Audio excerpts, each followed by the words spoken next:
வணக்கம் மக்களே, welcome to the ஃபென்சர் show. இன்னைக்கு ஷோ நம்ம பார்க்க போறது ஒரு மூவி ரிவ்யூவோ இல்ல வெப் சீரிஸ் ரிவ்யூவோ கிடையாது.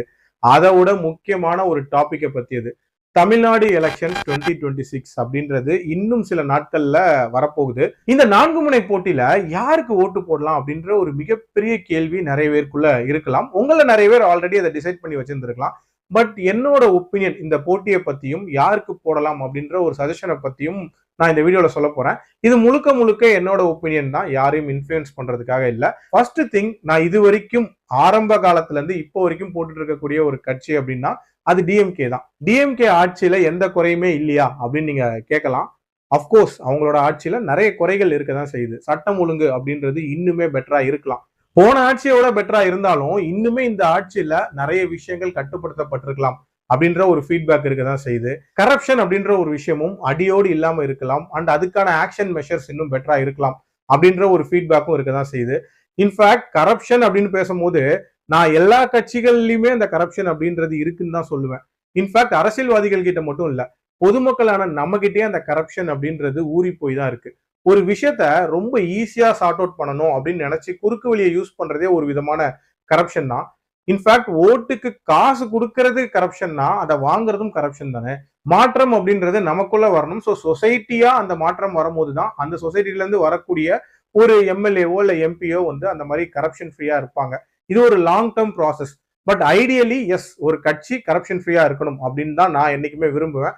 அது மட்டும் இல்லாம இந்த கள்ளசாராய சாவுகள் அப்படின்றதும் வந்து நடக்காம இருந்திருக்கலாம். இது மாதிரியான சில சட்டம் ஒழுங்கு ரிலேட்டடான ஃபீட்பேக்ஸ் அப்படின்றது இருக்கு. பட் அதெல்லாம் ஓவர் கம் பண்ற மாதிரி இந்த கவர்மெண்ட் கிட்ட வெல்ஃபேர் ஸ்கீம்ஸ் அப்படின்றது பிரமாதமா இருந்துச்சு அப்படின்னே சொல்லுவேன்.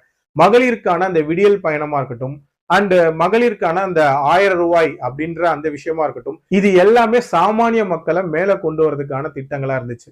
அதுலயும் குறிப்பா அந்த நான் முதல்வன் அப்படின்ற ஒரு திட்டம் இருக்குல்ல, அதாவது ஒரு டைம்ல நானுமே யோசிச்சிருக்கேன், ஏன்னா எஜுகேஷன் அப்படின்றது இவ்வளவு காஸ்ட்லியா மாறிட்டு வருது.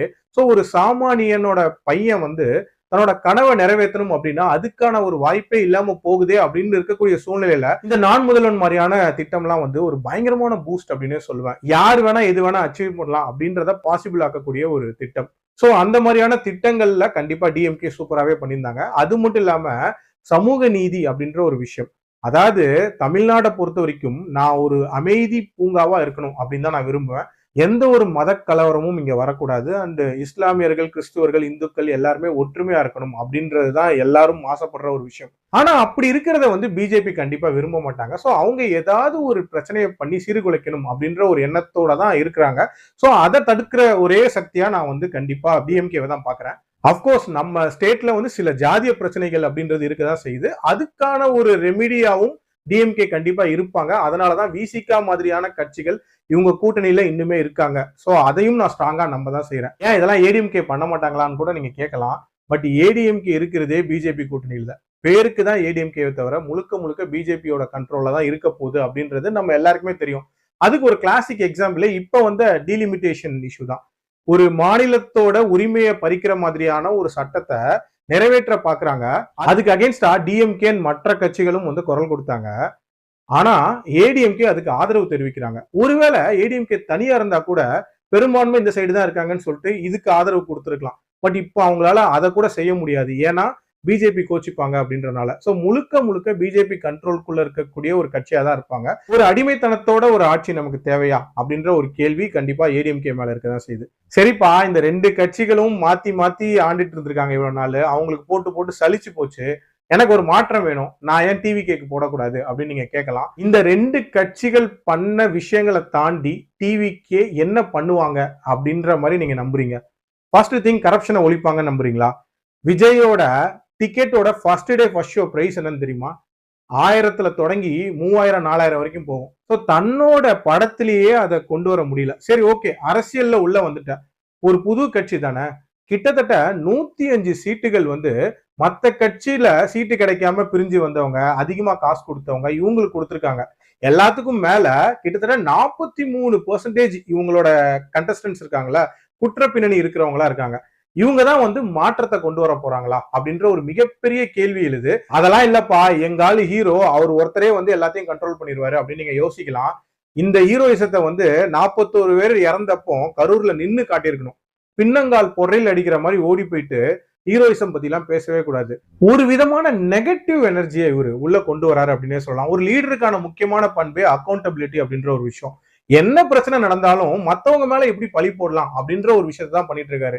உதாரணத்துக்கு அவர் குடும்பத்தோட ஒரு பிரச்சனை நடக்குது, அந்த பிரச்சனைக்கும் டிஎம்கே வந்து பழி போட்டுட்டு இருக்காரு. மத்த கட்சிகள் அந்த மாதிரி தான் பழி போட்டுட்டு இருக்காங்களா? இந்த வேலையை இவர் இங்க மட்டும் பண்ணல, சினிமாலையும் பண்ணிட்டு தான் இருந்திருக்காரு. அதாவது ஒரு பிஆர் குரூப்பை வச்சு மத்த ஹீரோக்களோட படம் வரும்போது அதை டம்மி பண்ணி இவரை வந்து மேல காட்டிக்கிறது, அதாவது இவரு தான் பெரிய ஹீரோ அப்படின்ற அந்த இமேஜை மெயின்டைன் பண்றதுக்காக இந்த மாதிரியான சில்லறை வேலைகள்லாம் பண்ணிட்டு தான் இருந்திருக்காரு. சோ இப்ப அரசியலுக்கு வந்து இதே வேலையை பண்ணணுங்கிற ஒரு இன்டென்ஷனோட இருக்காரு. சோ இப்படிப்பட்ட நபருக்கு தான் நீங்க ஓட்டு போட போறீங்களா? ஒரு ஓட்டு அப்படின்றது ரொம்ப ரொம்ப முக்கியமான ஒரு விஷயம். அதாவது நீங்க ஒரு தொகுதியில உங்களோட வேட்பாளருக்கு போடுறீங்க அப்படின்னா, அந்த தொகுதியில ஏதாவது பிரச்சனை வந்துச்சு அப்படின்னா அந்த நபர் தான் பொறுப்பு. உங்களோட வேட்பாளர் யாருன்னு கூட உங்களுக்கு தெரியாம வெறும் விஜய்க்காக போட்டீங்க அப்படின்னா, நாளைக்கு உங்க தொகுதியில ஒரு பிரச்சனை வரும்போது யார நீங்க போய் கேட்பீங்க? அதை யோசிச்சுக்கோங்க. அதுக்கப்புறம் உங்களோட விருப்பம் தான். நாம் தமிழர் கிட்ட அட்லீஸ்ட் ஒரு கொள்கைன்னு ஒண்ணு இருக்கு. இவ்வளவு வருஷமா அந்த கொள்கை பக்கம் தான் நிக்கிறாங்க அண்ட் அதோட தான் பயணிச்சிட்டு இருக்காங்க. அது நடக்கும் நடக்காது அப்படின்றதெல்லாம் வேற விஷயம். பட் எனக்கு அந்த கொள்கை மேல பெருசா உடன்பாடு இல்ல. அதனால என்னோட சப்போர்ட் அதுக்கு இல்ல. இந்த எலெக்ஷனை பொறுத்த வரைக்கும் மாற்றத்துக்கான தேவை அப்படின்றது என்ன பொறுத்த வரைக்கும் கிடையாது. அது மட்டும் இல்லாம அதுக்கான கட்சியாவும் எந்த கட்சியும் இல்ல. ஒருவேளை அப்படிப்பட்ட ஒரு கட்சி வந்துச்சுன்னா அதுக்கு என்னோட ஆதரவை நான் தெரிவிச்சுக்கிறேன். பட் அது வரைக்கும் என்னோட பாரம்பரிய கட்சிக்கே நான் என்னோட ஆதரவை தெரிவிச்சுக்கிறேன். உங்களோட ஒப்பீனியன் அண்ட் ஃபீட்பேக்கையும் கண்டிப்பா கமெண்ட்ல பதிவு பண்ணுங்க. மீண்டும் அடுத்த வீடியோல சந்திக்கிறேன். நன்றி, வணக்கம்.